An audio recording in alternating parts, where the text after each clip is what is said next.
আপনারা কি জানেন কেন আজ কম বয়সে পুরুষরা হার্ট অ্যাটাক করে মরে যাচ্ছে? এর একমাত্র কারণ হলো ঘরে স্ত্রীর দেওয়া মানসিক চাপ।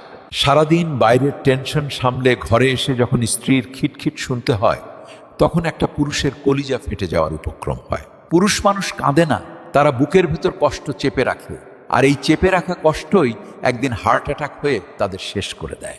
স্ত্রীরা যদি একটু বুঝতো, একটু সেবা যত্ন করত, তবে পুরুষরা আরও বহুদিন বাঁচত। কিন্তু তারা তো শুধু প্যারা দিতেই জানে। ভাইরে, ডাক্তাররা বলে টেনশন কম করতে, কিন্তু ঘরে এমন দজ্জাল বউ থাকলে টেনশন কমবে কিভাবে? টেনশন তো বাড়তেই থাকে। এরা স্বামীকে তিলে তিলে মৃত্যুর মুখে ঠেলে দেয়। স্বামীর মৃত্যুতে এদের কিচ্ছু যায় আসে না, কারণ এরা তো শুধু টাকাই চেনে। স্বামীর অসুস্থতায় এদের কোনো বিকার নেই, কিন্তু নিজেদের একটু মাথা ব্যথা হলেই ডাক্তার ডাকার জন্য চিৎকার করে বাড়ি মাথায় তোলে।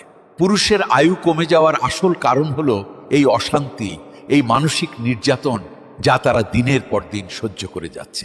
নিজের শরীরের যত্ন নিন। এই স্বার্থপর নারীদের জন্য জীবন দিয়ে লাভ নেই, কারণ আপনার মৃত্যুতে তারা কাঁদবে না। আজ থেকে নিজের দিকে তাকান। বউয়ের অযৌক্তিক আবদার আর মানসিক চাপ নেওয়া বন্ধ করুন। নিজের জীবন বাঁচানোই এখন আসল কাজ।